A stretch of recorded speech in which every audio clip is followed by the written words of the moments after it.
دوسرے حصے میں ہم یہ دیکھیں گے کہ فتنوں کا دور کیسا ہوگا، یعنی اس دور کی خاص خاص علامتیں کیا ہیں اور اس میں کیا کیا واقعات رونما ہوں گے۔ پہلی بات جو فتنوں کے دور کے حوالے سے نبی صلی اللہ علیہ وسلم نے بیان کی، کتنی سچی بات ہے۔ آپ نے فرمایا اسلام اجنبی ہو جائے گا۔ اجنبی ہونے سے کیا مراد ہے؟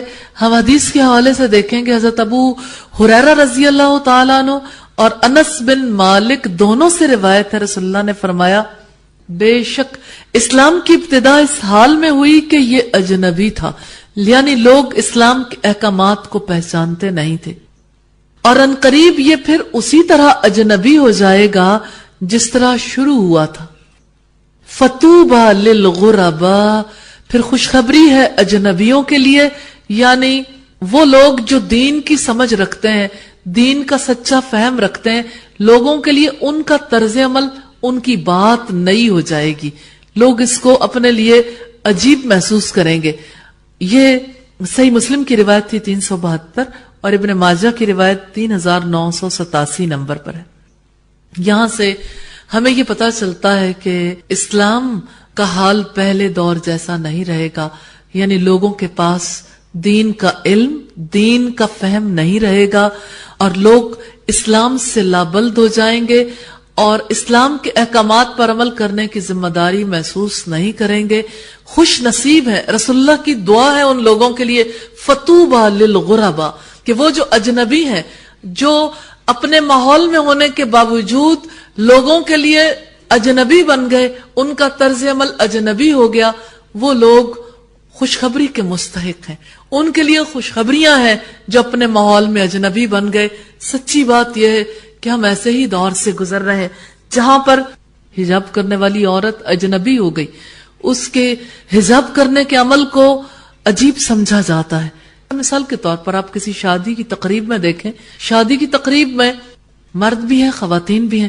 آپ ایک لمحے کے لیے تصور کر کے دیکھیں، ہم محمد رسول اللہ صلی اللہ علیہ وسلم کی امت سے تعلق رکھنے والی خواتین ہیں، بچیاں ہیں، تو دیکھیے آپ کہ کیا محمد رسول اللہ صلی اللہ علیہ وسلم ہماری کسی شادی کی تقریب میں موجود ہوں جہاں پر یہ ساری رسومات جاری ہوں، واقعتاً ہمیں مسلم سمجھا جائے گا؟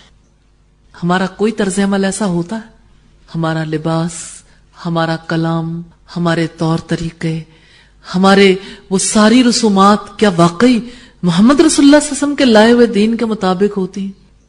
اور مردوں عورتوں کی مخلوط مجلس میں اگر کوئی خاتون حجاب کر کے چلی جائے تو سب اس کو یوں دیکھتے ہیں کہ گویا کسی موت کو دیکھ لیا، اور دیکھ کے اچھی فیلنگز نہیں ہوتی۔ ہر ایک یہ کہتے ہیں آج تو شادی کی تقریب ہے، اس تقریب میں بھی ایسا، اس میں کوئی شک نہیں کہ شادی کی تقریب میں ہر ایک کو بننے سنورنے کا حق ہے، زینت عورت کا حق بھی ہے اور عورت اس کا اظہار بھی چاہتی ہے۔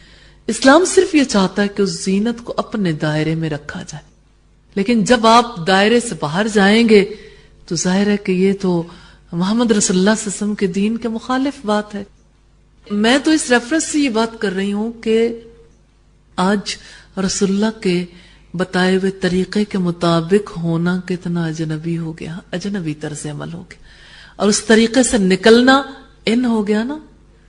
سب لوگ کہتے ہیں یہ ان ہے، اب آج کل جو ہے یہ طور طریقہ کامن ہے، اور وہ طریقہ کار جو ہے وہ اجنبی ہو گیا، ناشناسا ہو گیا۔ تو یہ قرب قیامت کے دور کی بات ہے، میں نے ایک ایگزامپل دی ہے، بات ایک ایگزامپل کی نہیں ہے، پوری نسل کی بات ہے، ہماری جنریشنز کس سمت میں چل نکلی ہیں، ہمارے طور طریقے، ہمارے کسی مال پہ چلے جائیں، ڈپارٹمنٹل سٹور پہ جائیں، سڑکوں پہ چلیں، کہیں بھی کبھی آپ اس بات کو ذہن میں رکھ کے چلیں کہ اگر یہ محمد رسول اللہ صلی اللہ علیہ وسلم کا علاقہ ہوتا اور آج آپ اس دور میں ہوتے اور ہم اسلام کے دعوے دار ہوتے تو کیا ساری سوسائٹی کی یہی صورتحال ہوتی؟ مجھے تو یوں لگتا ہے کہ جیسے آج اگر محمد رسول اللہ صلی اللہ علیہ وسلم ہوتے تو آج وہ اسی طرح سے اجنبی ہوتے جس طرح اپنے دور میں اجنبی تھے، کیونکہ آپ کے چاہنے والے، آپ کے طریقے پر عمل کرنے والے آج اسی طرح اجنبی ہو گئے، آج وہ طریقہ کار اسی طرح اجنبیوں کا سا طریقہ کار ہو گیا۔ تو یہ فتنوں کے دور کی بہت بڑی پیشین گوئی ہے جو محمد رسول اللہ صلی اللہ علیہ وسلم نے کی۔ اسی طرح امامہ باہلی سے مروی ہے، اللہ کے رسول صلی اللہ علیہ وسلم نے ارشاد فرمایا، اسلام کی کڑیاں یکے بعد دیگرے ٹوٹتی جائیں گی.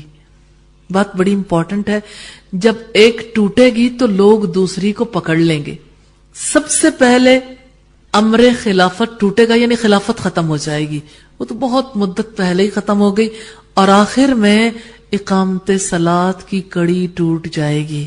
یہ روایت مسند احمد کی ہے، والیوم 5 پیج 316، اور مستدرک حاکم میں یہ روایت والیوم 4 پیج 104 پر ہے، اور طبرانی کبیر میں والیوم 8 پیج 98 پر ہے. کتنی سچی بات ہے. کیا یہ پیشین گوئی پوری نہیں ہو گئی؟ اقامت صلاۃ کی کڑی آج ہماری سوسائٹی سے ٹوٹ گئی. آپ اگر اس کو دیکھنا چاہیں فجر کی نماز میں، اب دیکھیے کہ مساجد میں کتنے نمازی ہیں. ایک علاقے میں اگر 5000 افراد ہیں، واللہ 5000 کی آبادی میں 5 لوگ بھی مسجد میں نہیں ہوتے. لوگ اپنے گھروں میں اگر نماز پڑھ رہے ہیں تو یہ اقامت صلاۃ نہیں ہے. اگر کوئی گھر میں نماز ادا کر رہا ہے، اقامت صلاۃ کا مطلب نماز کا باقاعدہ قیام، مساجد کے اندر حاضری ہے. تو مساجد کی حاضری سے دیکھ لیجئے، آپ کسی بھی نماز کے وقت دیکھیے، ظہر کو دیکھ لیں، عصر کو دیکھ لیں، مغرب، عشاء، کسی بھی وقت دیکھیں. آپ ینگ جنریشن کو چھوڑیے، ینگ جنریشن میں تو آپ کو شاید سینکڑوں مساجد میں ایک ایک فرد بھی نظر نہیں آئے گا. شاید 100 مساجد میں کوئی ایک، بچوں میں سے کوئی ایک بچہ. اور بوڑھوں کی بھی تعداد دیکھیے. چلیے آپ دور نہ جائیے، آپ اپنے آپ سے پوچھئے ہمارے گھر کے کتنے افراد ہیں جو 5 وقت کی باجماعت نماز قائم کرتے ہیں، جنہوں نے اپنی ذمہ داری خیال کی.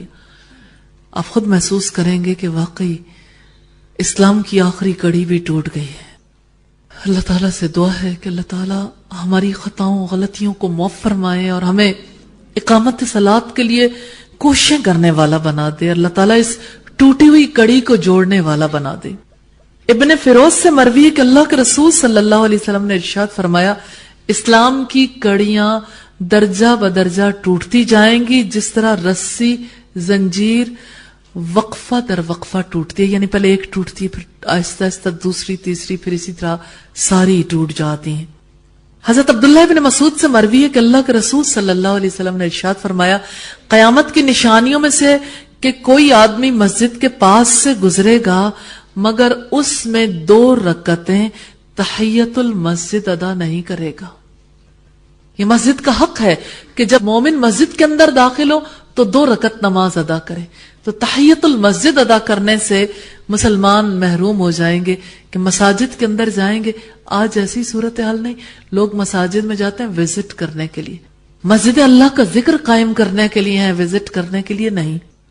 لوگ دیکھتے ہیں اچھا مسجد کتنی خوبصورت ہے، پکچرز بنائیں گے. کبھی آپ دیکھیں اچھی مساجد میں جیسے بادشاہی مسجد کو دیکھنے لوگ جاتے ہیں، اور اسی طرح سے جیسے فیصل مسجد کو دیکھنے کے لیے لوگ جاتے ہیں. پھر جب جائیں گے تو اس کے ایک ایک حصے کی تصویر بنائیں گے، ایک ایک چیز دیکھیں گے، کس طرح کا میٹیریل لگا ہے، طرز تعمیر کس طرح کا ہے، کتنا عرصہ پہلے بنی تھی.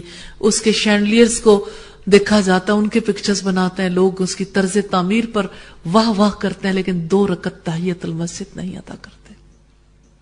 حضرت انس فرماتے ہیں کہ اللہ کے رسول صلی اللہ علیہ وسلم نے فرمایا، لوگوں پر ایک ایسا دور آئے گا کہ ان میں اپنے دین کی حفاظت پر صبر کرنے والا اس شخص کی مانند ہوگا جو آگ کے انگارے کو اپنی مٹھی میں تھامنے والا. یہ ترمذی کی روایت ہے، کتاب الفتن کی 2260 نمبر پر ہے. تو اسلامی تعلیمات سے کنارہ کشی قیامت کی ایک نشانی ہے. یہ نشانی وقوع پذیر ہو چکی، ہم دور نہیں جاتے، اس نشانی کو اپنے اندر تلاش کرتے ہیں. اسلامی تعلیمات سے میری واقفیت کتنی، ہر ایک اپنی جگہ جائزہ لے. قرآن مجید ہمارے لیے نازل ہوا نا، یہ ہماری کتاب ہے، ایمان لانا فرض ہے. اس کتاب کا علم حاصل کرنا فرض ہے، فقط ناظرہ پڑھنا نہیں. ناظرہ سے کچھ پتا نہیں چلتا کہ رب تعالیٰ نے کیا میسج دیا. کتنے لوگ ہیں اپنی جگہ پر، دوسروں کو دیکھنے کی بجائے اپنی ذات کو دیکھیے اس کتاب کا کتنا علم حاصل کیا. محمد رسول اللہ صلی اللہ علیہ وسلم کو اللہ تعالیٰ نے ہمارے لیے نمونہ بنایا. ایک لمحے کے لیے اپنے اندر جھانک کے دیکھیے، آپ صلی اللہ علیہ وسلم کی کتنی احادیث کو باقاعدہ طور پر پڑھا. اتنی عمر گزاری ہے، جتنے آپ کی عمر کے برس ہیں، چلیے اتنی احادیث ہی یاد کر لی ہوتی.